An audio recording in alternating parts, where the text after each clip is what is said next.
uko nashatse episode ya 3. Uko nashatse Kavuna na Kankindi.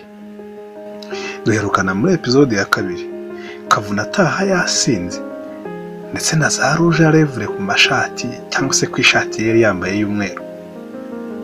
Umudamu we Kankindi atangara yumiwe ariko aribwo yarabonye iyo myitwarire isa gutyo bwa mbere kuri ku mugabo we Kavuna. Nawe urabyumva nk'umudamu wahita wumva wumiwe. Gusa ngo niko zubakwa. Mu kiganiro yararimo agirana na Kabatesi, Kankindi yakomeje kumuganirira kuko imibanire ye na Kavuna ihagaze kugeza uyu munsi. Kabate, nahise nkubitwa n'inkuba. Gusa nihagararaho ndamubaza, Kavuna mugabo wanjye, ibi ni ibiki koko? Ese byagenze bite? Wabaye iki? Kutajyaga unyuma byagenze bite? Byagenze gute mukunzi? Aho kunsubiza ambwira neza, Kabate yanshubije nabi cyane bikomeye. Kabate, nanabaho nakwitwa njye, nabana mu rukundo ndetse nakubakana n'umugabo wanjye Kavuna, bwari ubwa mbere ambwiye nabi, antutse. Yahise avuga mu magambo akomeye cyane ati, igicucu nkawe se ujya umenya agaciro k'umugabo? Icyo uzi ni ukuzuza inda mayoneze, imiceri, ibitoki n'amafiriti, iz'abandi bazuzuza abana. Ubwo ngo nawe muravuze, urarogoswe. Kabate, nahise numva nkubiswe n'inkuba ijoro ringwiriye. Muri cyo kuvuga marakanya navuga numiwe byanshanze. Numvaga ikiniga cyanyishe ndetse ndenda guturika mu ndiri. Nuko nirukira muri salon ndarira cyane. Ndarira amarira menshi cyane kuko nabonaga nitaga marayika cyangwa se intama y'Imana yamaze guhinduka intare burundu. Uwo nitaga marayika yamaze guhinduka shitani. Kandi mu mwanya muto yunzemo ati, wowe urutwa n'umukozi, niba nawe ari uko bimeze ndakubwiye ngo uve mu maso. Kandi nongere mbisubiremo, wowe urutwa n'umukozi, niba nawe arateka nkarya, naho wowe ni ukurya boshye impyisi. Gusa ngo uraho wujuje igifu gusa no kwirirwa urambije urya ibyo navunikiye.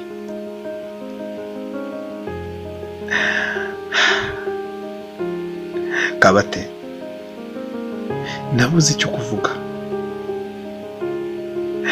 Yahise yongera yungamo ati, urabona ukuntu mpagaze hejuru mvugaho amagambo mabi? Mva hejuru niryamire. Ndavuze ngo mva hejuru niryamire. Bajya ngo bavuga ngo warandoze, ngo waranyifatiye. Ibyo wampaye ndaje mbiruke kandi bikurukeho. Kamari, Kabate, nararize amarira nshira umutwe. Njya muri salon buri cyo gukora. Nagiye muri salon murekera mu cyumba. Nagize ngo ndikurota, wenda ninkanguka ndasanga yaraye inzozi. Nkibwira ko nibura wenda inzoga nizamushiramo ndibuze kumubaza byamubayeho. Kabate, Kavuna ko kanya yahise asinzira. Mukuramo imyenda ndamworosa ariko ndira cyane, amarira yose yuzuye amaso ndetse ndira amarira menshi cyane. Nuko musika mu cyumba ndagenda njya muri salon ndarira cyane, amarira yenda kunsha. Ndaranira shiduka nasinziriye muri salon. Mu gitondo cya kare nabaye nk'uwaryamiriyeho gato, dore ko naryamye ntinze. Weheri yaramva ko yaryamye anananiwe, aza gusinzira ashira ibitotsi. Yaje kubyuka nsanga muri salon ndyamye, yarankomanza ambwira nabi cyane ati, ndebera nk'ukuntu kitagira ubwenge, cyandaje njyenyine nta cyayi cyateguye, mbega wowe uri imburamumaro muri uru rugo. Ese ubundi umaze iki koko? Nta kintu umaze Kanki, nta kintu umariye. Nahise nikanga, yaravuze ngo Kankindi ndikanga. Bwari ubwa mbere amvuze mu izina kandi arakaye. Mbega numva rya rindi nitaga ijuru ritoya rihindutse ikuzimu kubi. Rya juru nataga ngo ni ritoya ahubwo ringuyeho.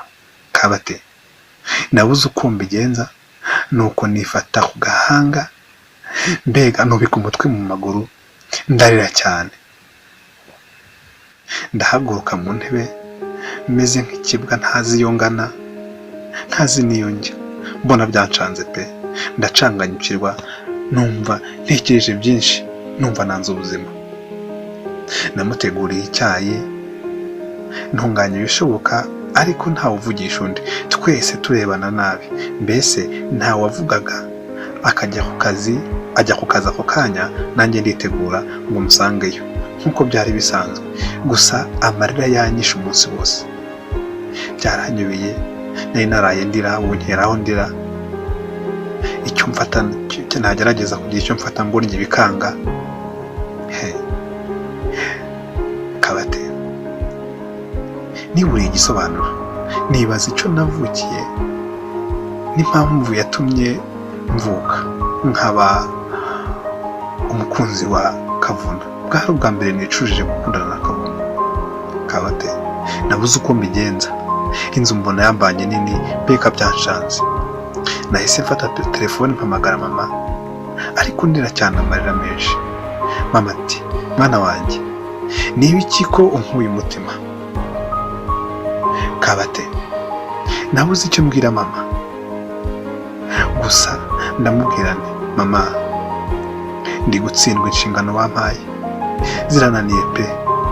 Ibyo ntakekaga, nyuma y'imyaka 5 yonyine nsinzwe intambara nta naho ndwanye.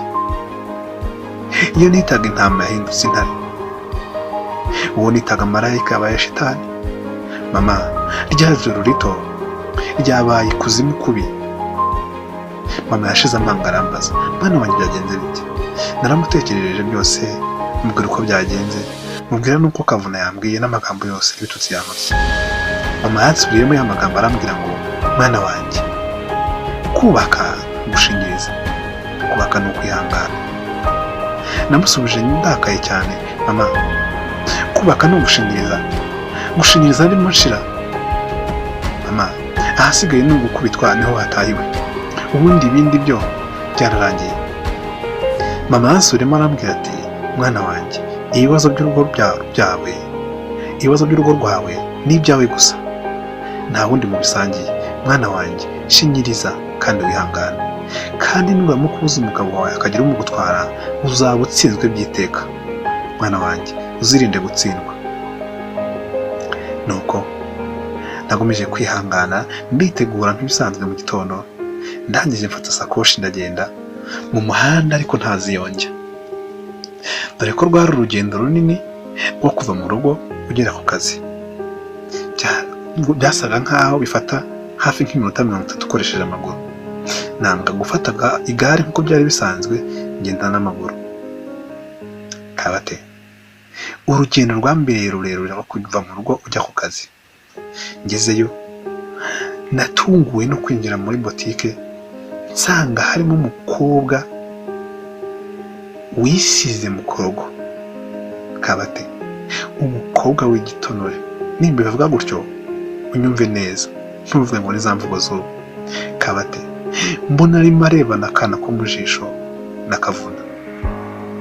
Nakubiswe n'inkuba ndikanga, kuko bwari ubwa mbere mbonye umuntu muri kontwari yacu utari njyewe cyangwa Kavuna umugabo wanjye. Nahagaze mu muryango, mbona ntazi ibyo ndi kubona byanshanze. Nabajije umugabo wanjye Kavuna, yahise ambwira yihuse cyane ati, uyu ni umukozi wo kudufasha. Mu gihe ngiye kugira ikindi mvuga, ati, uyu ni umukozi wo kudufasha. Nshuti yanjye, episode ya 4 ntizagucike. uziyumvire intambara yabaye hagati yanjye n'umugabo wanjye. Ntifuza ko uwo mukozi yabaho ngaho, kumbi n'uwo mukozi uzaba wumva icyamugenzaga n'uwo yari we kuri Kavuna wankunze imyaka yose. Episode ya 4 izagucika.